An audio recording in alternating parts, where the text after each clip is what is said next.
आप लोगों का बहुत बहुत स्वागत है। राइट, तो यदि आप लोगों को केमिस्ट्री बहुत कॉम्प्लिकेटेड लगती है, आप लोगों को केमिस्ट्री पढ़ने में बहुत बोरिंग सा फील होता है, राइट, तो आप लोगों के लिए केमिस्ट्री हो जाएगी बहुत आसान, क्योंकि अपन लोग यहाँ पर एंटरटेनमेंट के तरीके से अपने एनवायरमेंट के अकॉर्डिंग जो एग्जाम्पल्स है वो ले लेकर के केमिस्ट्री को डिस्कस करने वाले हैं। राइट, तो देखो अभी अपन लोग जो चैप्टर डिस्कस करने वाले हैं, अपन लोग केमिस्ट्री क्लास 12 की चैप्टर नंबर 1 से स्टार्ट करेंगे, और चैप्टर नंबर 1 जो अपने पास है उसी अकॉर्डिंग अपन लोग सारी की सारी बातें कंप्लीट तरीके से डिस्कशंस करेंगे अपने लिए। जो इस चैप्टर के अंदर या फिर यूट्यूब के ऊपर आप लोगों को वैसे बहुत सारे टीचर्स मिल जाएंगे, लेकिन अपनी स्पेशल बातें क्या क्या होने वाली है वो सुने आप लोग। सबसे पहली बात, आप लोगों को हर चीज को बहुत अच्छे से एनवायरमेंट के एग्जाम्पल के तरीके से पढ़ाया जाएगा। दूसरी बात ये है कि अपन लोग यहाँ पर जो भी चीजें डिस्कस करेंगे ना, जो भी पढ़ेंगे ना, उसकी पीडीएफ यानी कि नोट्स आप लोगों को प्रोवाइड होंगे। आप लोगों को नोट्स कंप्लीट तरीके से मिलेंगे, ताकि आप लोग क्लासरूम के अंदर जैसे स्टडी करते हो ना, वो सारे के सारे फीलिंग्स आप लोगों को अच्छे से आ सके। इसके अलावा अपने पास जो एक्स्ट्रा चीज होने वाली है वो ये है कि आप लोगों के डाउट जितने भी है वो सारे के सारे डाउट क्लियर करवाए जाएंगे। आप लोगों को मेरी डिस्क्रिप्शन के अंदर मोबाइल नंबर मिल जाएंगे, वहां से आप लोग मुझे व्हाट्सएप कर सकते हैं। आप लोगों के प्रत्येक प्रश्न का उत्तर संतोषजनक तरीके से मिल जाएगा। राइट, तो ये सारी फैसिलिटीज के साथ में आप लोगों को यहाँ पर यूट्यूब के माध्यम से आप लोगों को क्लासरूम स्टडी कंप्लीट तरीके से अवेलेबल होने वाली है। तो यदि आप लोगों के जितने भी फ्रेंड्स हैं, आप लोग अपने सभी फ्रेंड्स को शेयर करो, ताकि आप लोगों के जितने भी फ्रेंड्स हैं वो सारे के सारे फ्रेंड्स इस चीज का फायदा उठा सके और उन लोगों का जो रिजल्ट है वो बहुत अच्छा हो सके।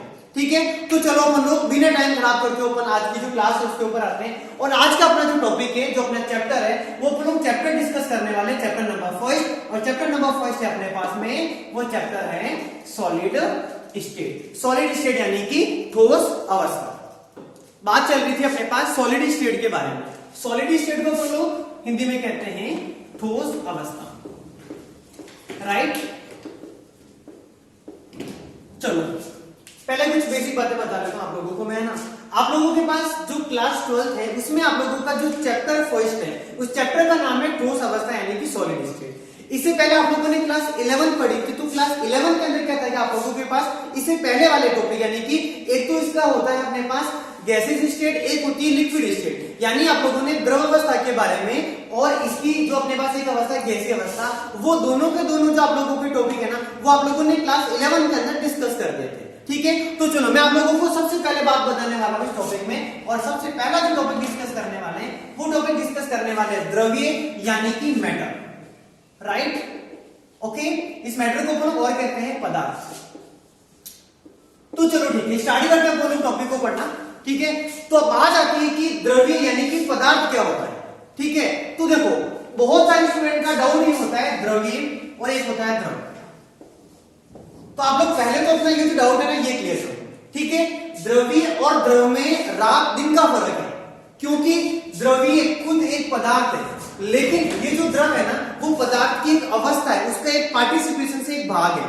ठीक है, तो आप लोग कोई भी द्रव्य को द्रव नहीं समझे, पहला ये जो डाउट है उसको आप लोग कंसल्ट करें। क्योंकि बहुत बार क्या होता है कि मैं क्लासरूम के अंदर स्टूडेंट से पूछता हूं कि ना द्रव्य का एग्जांपल बताओ, और वो लोग एग्जांपल बताते हैं दूध बता लेते हैं। ठीक है, ओके, तो कोई बात नहीं, उनका जो एग्जांपल है बिल्कुल वो सही होता है। फिर मैं उनको कहता हूं कि आप लोग जो ठोस है यानी कि जो पदार्थ है, क्या ये जो मार्कर है इसको भी आप लोग द्रव्य कहोगे? तो वो कहते हैं नहीं सर ये द्रव्य नहीं है। ठीक है ना, ओके, तो ये सारी की सारी चीजें अलग रखें, क्योंकि द्रव्य जो होता है ना द्रव्य उसमें ठोस भी आता है, उसमें द्रव भी आता है, उसमें गैसेस भी आती है, और कुछ बातें बताऊंगा कि और कौन कौन सी अवस्था वो सारी आती है। ठीक है, तो फर्स्ट ऑफ ऑल आप लोगों को ये डाउट क्लियर करना है। ठीक है, कि द्रव्य मतलब कुछ पदार्थ है। ठीक है ना, ओके, और द्रव क्या है? पदार्थ की अवस्था है। ठीक है, तो चलो अपन लोग सबसे पहले बात करते हैं कि अपने पास द्रव्य किसे कहते हैं, द्रव्य होता है क्या, पदार्थ होता है क्या। ठीक है, तो अपने पास बात आती है यदि अपने पास कोई भी पदार्थ होता है तो पदार्थ अपन लोग उसको कहते हैं जिसके अंदर दो गुण होने चाहिए। दो गुण कौन कौन से होने चाहिए वो सुन लो। सबसे पहली बात, उसका कोई ना कोई द्रव्यमान होना चाहिए। क्या होना चाहिए? उसका कोई ना कोई द्रव्यमान होना चाहिए। राइट, और दूसरी बात यह है कि वो स्थान घेरता हो। दूसरी बात क्या होनी चाहिए कि वो क्या करता हो? स्थान घेरता हो। अब स्थान घेरने से क्या मतलब हुआ? स्थान घेरने का मतलब होता है कि उसका आयतन, उसकी वॉल्यूम। राइट, ओके, यानी कि इसको अपन लोग क्या बोलेंगे कि उसका क्या होना चाहिए? उसका कोई ना कोई आयतन होना चाहिए। स्थान को घेरने का मतलब ही होता है आयतन। Right okay. तो बात करें अपन लोग पदार्थ किसे कहेंगे, तो अपने पास ऐसा कण जिसके अंदर या तो अपने पास सबसे पहली चीज तो कंडीशन अप्लाई होनी चाहिए, उसका कोई ना कोई द्रव्यमान होना चाहिए, और दूसरी बात है कि वो स्थान घेरता हो, यानी कि उसका कोई ना कोई आयतन होना चाहिए। तो ऐसे कण, ऐसे अवयवी कण जिनमें द्रव्यमान होता है और वो स्थान घेरते हैं, तो ऐसे कणों को अपन लोग क्या कहते हैं, तो क्या बोलेंगे, पदार्थ, या फिर अपन लोग क्या कहेंगे, द्रव्य कहते हैं। राइट तो आप लोगों को पहली बात तो ये समझ में आ गई होगी कि द्रव्य यानी कि पदार्थ किसे कहते हैं, जिनके अंदर ये दो प्रकार की कंडीशंस कंप्लीट तरीके से फॉलो हो जाती है, उसका द्रव्यमान भी होता है, वो स्थान भी घेरते हैं, तो उसको अपन लोग क्या बोलेंगे, द्रव्य बोलेंगे। राइट तो ये टॉपिक आप लोगों को बहुत अच्छे से आ गया समझ में। अब बात करते हैं कि द्रव्य के प्रकार यानी कि द्रव्य की अवस्थाएं, द्रव्य की अवस्थाएं कितनी होती है, यानी कि पदार्थ की अवस्थाएं कितनी होती है। ठीक है, तो मैं आप लोगों का कमेंट बॉक्स के अंदर वेट कर रहा हूं, और आप लोग मुझे जल्दी से कमेंट बॉक्स के अंदर बताएं कि द्रव्य की कितनी अवस्थाएं होती है। यस ओके, आप लोग जल्दी से मुझे कमेंट बॉक्स के अंदर बताएं, ठीक है, कि द्रव्य की अवस्थाएं कौन कौन सी होती है। I am just waiting for your comments. Yes हाँ, तो जल्दी कमेंट करो आप लोग, और मुझे जल्दी बताओ कि द्रव्य की अवस्थाएं कितनी होती है। ओके, पता चल रहा है आप लोगों को? यस हाँ, तो चलो टॉपिक के ऊपर आप लोग द्रव्य की अवस्थाएं, जब है ना आप लोगों के पास बात आती है द्रव्य की अवस्था के अंदर, तो आप लोगों को है ना नॉर्मली ये देखने को मिलता है, ठीक है, एक तो ठोस, दूसरा द्रव और तीसरा गैस। ठीक है, तो देखो वैसे भी आप लोग अपने स्थान पे सही हो, आप लोगों की कोई गलती नहीं है। बहुत सारे स्टूडेंट्स का आंसर आता है कि द्रव्य की तीन अवस्थाएं होती है, ठोस, द्रव और गैस, और आप लोगों की किताबों के अंदर भी यही लिखा हुआ मिलेगा कि ठोस, द्रव और गैस तीन अवस्थाएं होती है। लेकिन देखो टाइम के अकॉर्डिंग आप लोगों को अपडेट होना बहुत ज्यादा जरूरी है। ठीक है, यदि आप लोगों के पास यदि आप लोग है ना, आप लोगों ने क्लास 12 की, देन आफ्टर आप लोगों ने कोई कंपटीशन का एग्जाम दिया, जैसे एयरफोर्स हो गया, नेवी का एग्जाम हो गया, 80 से आप लोगों ने कुछ भी एग्जाम दे दिया, एलडीसी का, ठीक है, लेबर असिस्टेंट का एग्जाम दे दिया, और वहां पे आप लोगों के पास क्वेश्चन आ गया कि द्रव्य की अवस्था कितनी होती है, और उसमें ऑप्शन आएंगे 3, 4, 5, 6, और आप लोग आंखें बंद रखोगे और जाकर ऑप्शन क्लिक कर दोगे, द्रव्य की तीन अवस्था होती है, and answer is getting wrong. Right तो देखो अपन लोगों को ये सारी चीजें पता होनी चाहिए कंप्लीट तरीके से। रही बात क्लास 12 की, तो क्लास 12 में ऐसा क्वेश्चन आने वाला नहीं है द्रव्य की कितनी अवस्थाएं होती है, और आप लोग उसके अंदर लिखे होंगे कि द्रव्य की तीन अवस्थाएं होती है। वो सिर्फ बेसिक नॉलेज होता है, लेकिन बेसिक कॉन्सेप्ट साइंस के स्टूडेंट का क्लियर होना बहुत ज्यादा जरूरी है। ठीक है, तो अकॉर्डिंग टू टाइम प्लीज आप लोग चीजों को अपडेट रखा करो। तो अपने पास पदार्थ की जो अवस्थाएं होती है ना, पदार्थ की कुल अवस्था अपने पास होती है, वो होती है 5।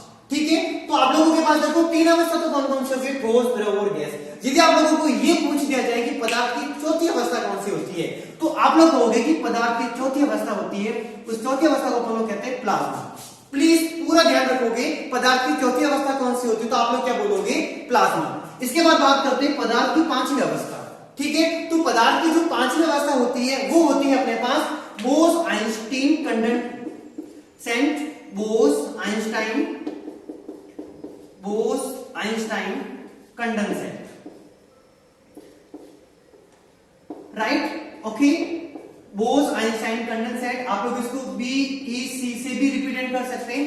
ठीक है, तो आप लोगों को यहाँ पर ये बात बहुत अच्छे से समझ में आ गई कि द्रव्य की कुल अवस्था कितनी होती है। तो आप लोग क्या बोलोगे, यस, दिमाग से कचरा बाहर निकाल दो। अब यदि आप लोगों ने याद कर रखा है कि द्रव्य की तीन अवस्थाएं होती है, तो आप लोग प्लीज अपने आप को खुद को अपडेट कर दो। अभी आप लोग क्या बोलोगे, पदार्थ की कुल अवस्था कितनी होती है, तो 5, और 5 कौन कौन सी, तो ठोस, द्रव और गैस। चौथी अवस्था कौन सी होती है, तो क्या बोलेंगे अपन लोग, प्लाज्मा। और पांचवी अवस्था यदि होती है तो अपन लोग क्या बोलेंगे उसके अंदर, बोस-आइंस्टाइन कंडेंसेंट। राइट, तो बात समझ में आ गई आप लोगों को अच्छे से। ठीक है, आप लोग प्लीज एक बार फटाफट इसका स्क्रीनशॉट लें, फिर अपन लोग इसके आगे की बात करते हैं जो अपन लोगों को चैप्टर के अंदर डिस्कस करना है।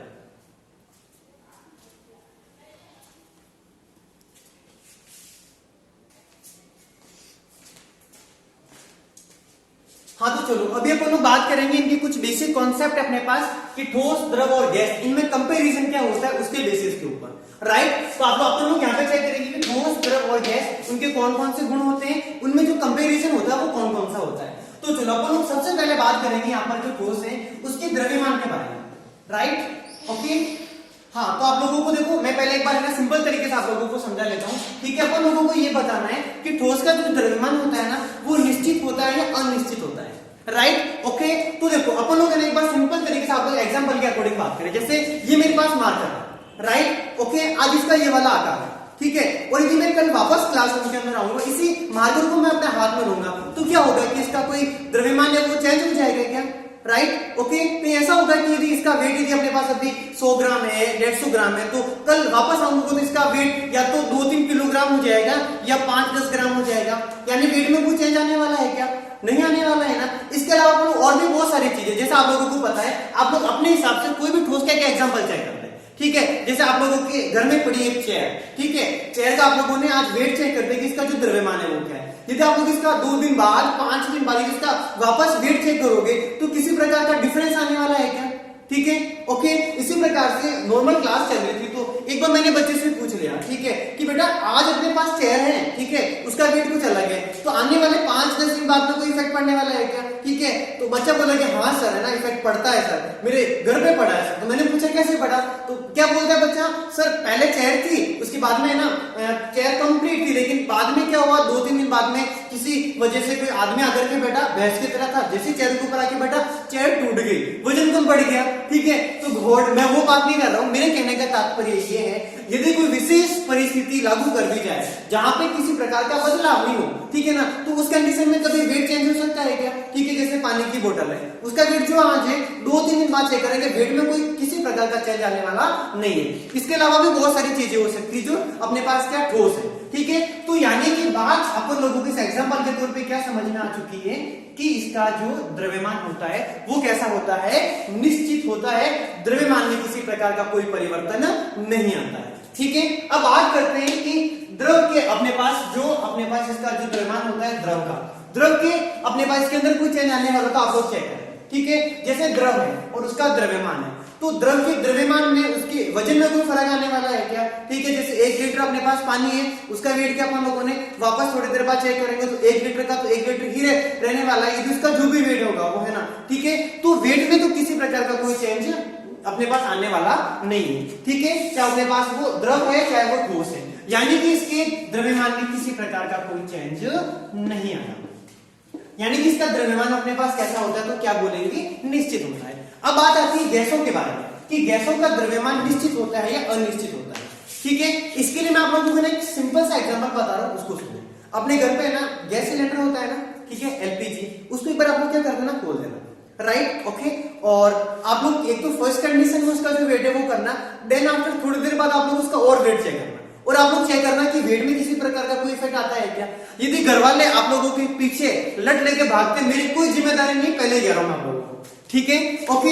यानी कि यदि गैसों को यदि खुला छोड़ दिया जाए ना, तो उसके द्रव्यमान में निश्चित है कि उसमें चेंज आएगा ही आएगा, ठीक है। यदि उसको खुला छोड़ दिया अपन लोगों ने, तो कुछ समय पश्चात क्या होगा कि उसके वेट में, उसके द्रव्यमान में अपने पास चेंजेस आ जाएगा, यानी कि इसका द्रव्यमान अपने पास कैसा होता है, तो क्या बोलेंगे अपन लोग, अनिश्चित होता है। बात समझ में आ गई होगी आप लोगों को किस प्रकार से होता है ना। अब बात करते हैं इसके आयतन के बारे में, इसके आयतन में किस प्रकार का अपने पास जो है ना वेरिएशन को देखा जाता है। तो आप लोग बात करें ठोस, जो ठोस है, जो स्थान ग्रहण करता है, उसकी स्थान ग्रहण करने की क्षमता हमेशा कैसी, बिल्कुल समान है, ठीक है। क्षमता कैसे समान है वो सुनिए आप लोग, ठीक है ना। अपने पास कोई भी ठोस है, जैसे वो सॉलिड है, और इधर वो कोई स्थान घेर रहा है, जैसे कि ये मार्कर है, ये मेरे हाथ में मैंने इसको रखा तो ये स्थान घेर रहा है। यदि मैंने इसको चेंज कर दिया, इसको मैंने टेबल के ऊपर ले जाके रख दिया, तो भी वही स्थान ग्रहण करेगा जो पहले कर रहा था, यानी कि इसकी स्थान घेरने के बारे में यदि बात की जाती तो कोई चेंज आने वाला नहीं है। जैसे कोई स्टूडेंट है, क्लास में आके बैठा, उसने जो स्थान घेरा वो पहले नीचे जाके बैठा है, वो स्थान घेर रहा है। यदि वो वहां से उठता है और जाकर के जो अपने पास किसी भी स्टूल के ऊपर जाके बैठ जाता है, तो स्थान घेरने की क्षमता पहले और अभी की तुलना में क्या है, समान है। लेकिन ऐसा नहीं कि पहले वो बैठा था फिर जाकर के लेट गया, कंडीशन बैठने वाली अप्लाई करनी है ना। ऐसा नहीं कि सर पहले तो हम लोग है ना कम स्थान कर रहे थे ग्रहण, फिर जाकर के बेड के ऊपर लेट गए खतरनाक वाले, तो स्थान ग्रहण करने की क्षमता बहुत ज्यादा हो गई। तो वो चीजें नहीं कह रहा हूं मैं, कहने का मतलब क्या, वो कोई भी ठोस पदार्थ है, यदि उसकी स्थिति समान है, स्थिति समान है, और यदि वो स्थान घेर रहा है, तो उस कंडीशन में यदि उसकी क्षमता है जो पहले की तुलना में, अभी की तुलना में बिल्कुल कैसी होती है, तो क्या बोलेंगे अपन लोग, निश्चित होती है, उसमें किसी प्रकार का कोई परिवर्तन नहीं आता है, राइट। अब बात करते हैं कि द्रव के आयतन के बारे में। द्रव के आयतन के अंदर किसी प्रकार का कोई परिवर्तन आता है क्या, आप लोग बताएं फटाफट, ठीक है ओके। द्रव के आयतन में, मतलब बात कर रहा हूं मैं, आयतन में किसी प्रकार का चेंजेस आता है क्या? ठीक है, जैसे दूध वाला आया, दूध वाले ने उसके बड़े वाले बॉक्स के अंदर से आप लोगों को 1 लीटर दूध दिया, 1 लीटर उसका क्या हो गया?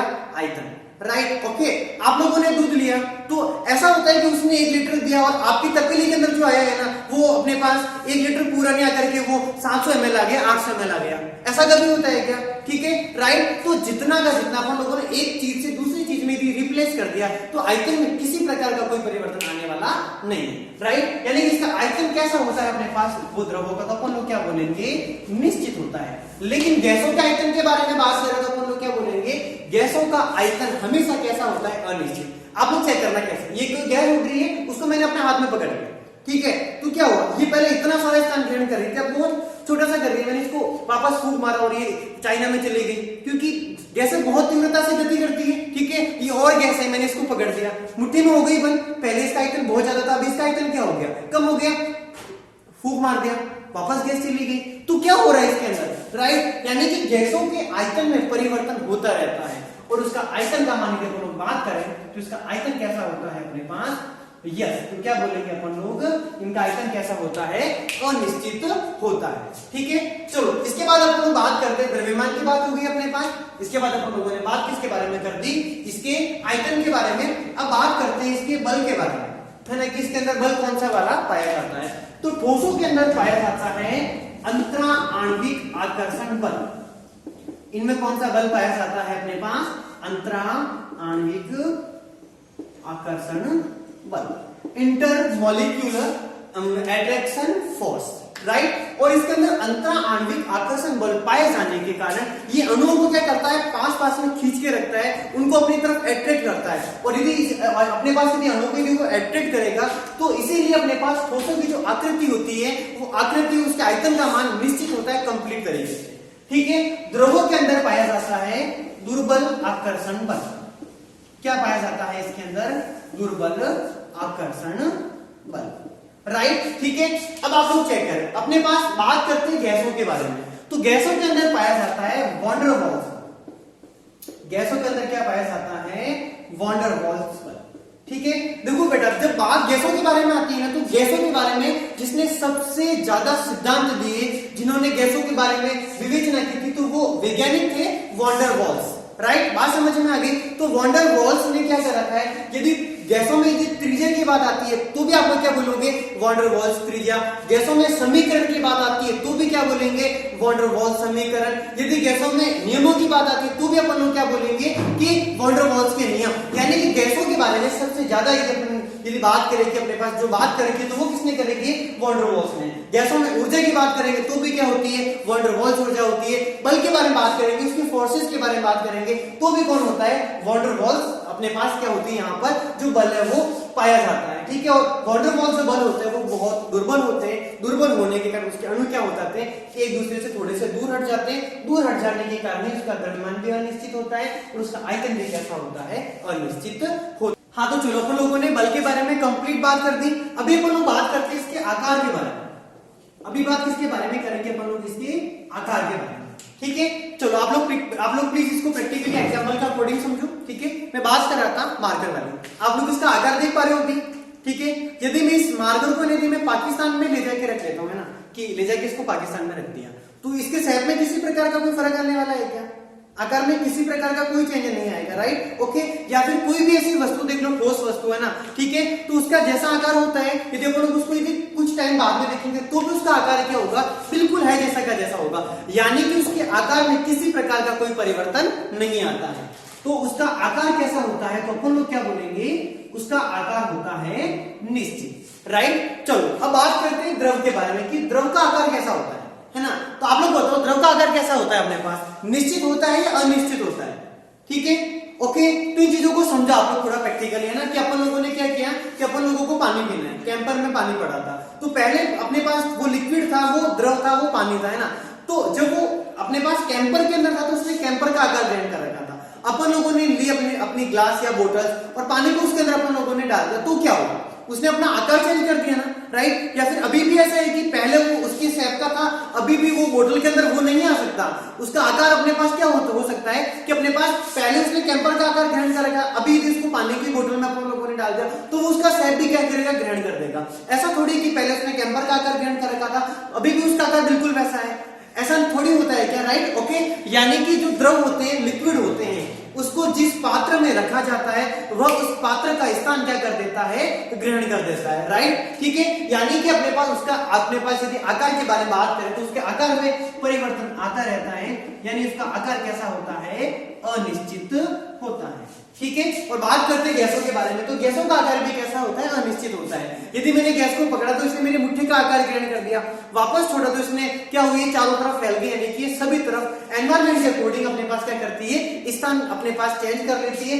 यानी अपने पास बात करती है इसके आकार के मान में क्या हो जाएगा, परिवर्तन आ जाएगा, उसके अकॉर्डिंग अपने पास जिस एनवायरमेंट में रखेंगे उसका आकार वो क्या कर देती है, ग्रहण कर देती है, यानी इसका आकार कभी भी निश्चित नहीं होता है, इसका आकार भी कैसा होता है, अनिश्चित होता है।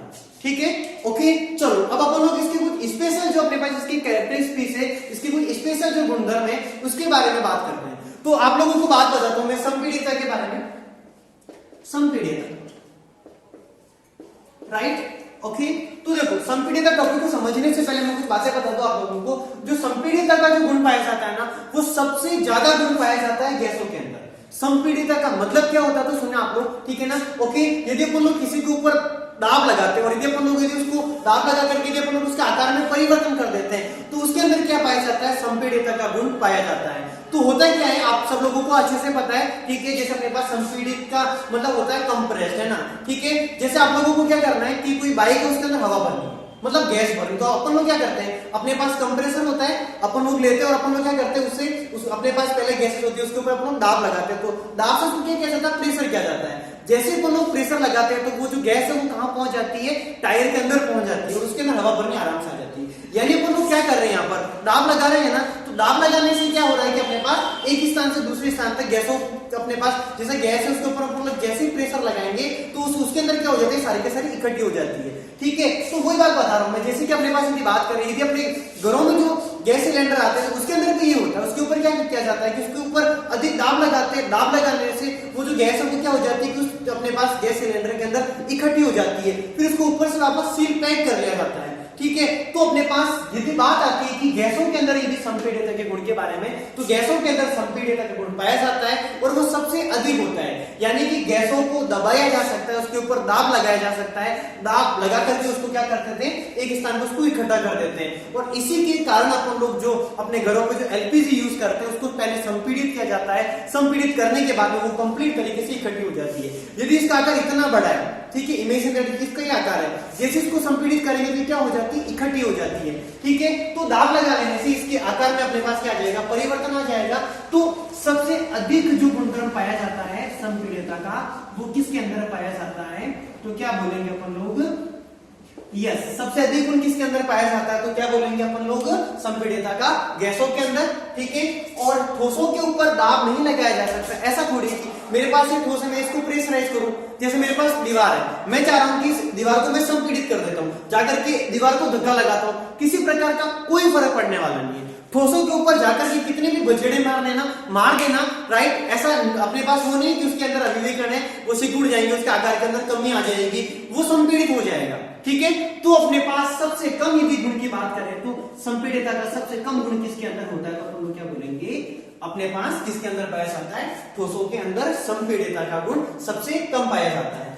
और द्रवों के अंदर क्या होता है, ठोसों से थोड़ा सा अधिक होता है, तो ठोसों से कैसा होता है, अधिक होता है, राइट। ठीक है, तो ये बात अपन लोगों ने किसके बारे में कर दी, संपीड़ितता के बारे में। अब एक दो मैं बेसिकली बात और बताता हूं, जो द्रव होते हैं ना, द्रव, उनके अंदर एक स्पेशल गुण पाया जाता है द्रवों के अंदर, और वो गुण पाया जाता है श्यानता का।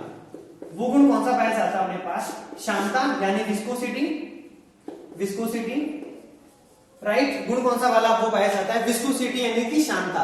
श्यानता का मतलब क्या होता है, तो द्रवों की किन्हीं दो परतों के मध्य क्या होता है, जब प्रवाह होता है तो उस प्रवाह में जब बाधा उत्पन्न होती है तो उस बाधा को अपन लोग क्या कहते हैं, श्यानता कहते हैं। द्रवों में प्रवाह में जो बाधा होती है वो जितनी ज्यादा होती है उसमें अपने पास श्यानता का गुण भी क्या होता है, उतना ही ज्यादा होता है। ये द्रवों में श्यानता का गुण ठीक उसी प्रकार से होता है जिस प्रकार से ठोसों में किन्हीं दो परतों के मध्य घर्षण बल कार्य करता है। यानी ठोसों के अंदर तो कौन सा बल कार्य करता है, घर्षण बल, लेकिन द्रवों के अंदर कौन सा बल कार्य करता है, तो क्या बोलेंगे, शांता का गुण। ठीक है, तो शांता में क्या होता है कि अपने पास कोई भी दो द्रव, अपने पास कोई भी द्रव होते हैं तो द्रव की किन्हीं भी दो परतों के मध्य क्या होता है, प्रवाह होता है। तो उस प्रवाह में जो बाधा उत्पन्न होती है वो बाधा ही अपने पास क्या कहलाती है, तो क्या बोलेंगे अपन लोग, शांता। राइट, तो ये अपन लोगों ने क्या किया कि ठोस, द्रव और गैस, जो अपने पास मेन जो अपने सिलेबस के अंदर है प्लाज्मा वाला और बोस अपने पास जो अपने पास कण है उसकी जो अपने पास यहाँ पर कंप्लीटली थ्योरिकल है वो अपने इस सिलेबस के अंदर नहीं था, अपन उसके ऊपर अभी यहाँ पे बिल्कुल फोकस नहीं करेंगे, सिर्फ नाम याद रखने हैं। तो मैंने आप लोगों को यहाँ पर इसके बेसिक जो भी अपने पास है ठोस, द्रव और गैस, इसके अपने पास द्रव्यमान, आयतन, बल, आकार और संपीड़ितता में किस प्रकार का अपने पास कंपैरिजन पाया जाता है, तो मैंने आप लोगों को सारा का सारा कंप्लीट तरीके से एक्सप्लेन करके बता दिया। अब अपन लोग इस चैप्टर के अंदर जो पूरी बातें करेंगे ना, वो पूरी बातें करेंगे ठोस अवस्था के बारे में, ठोसों के प्रकार के बारे में, वो सारी चीजें डिस्कस करने वाले हैं। तो आप लोग प्लीज एक बार इसका स्क्रीनशॉट लीजिए।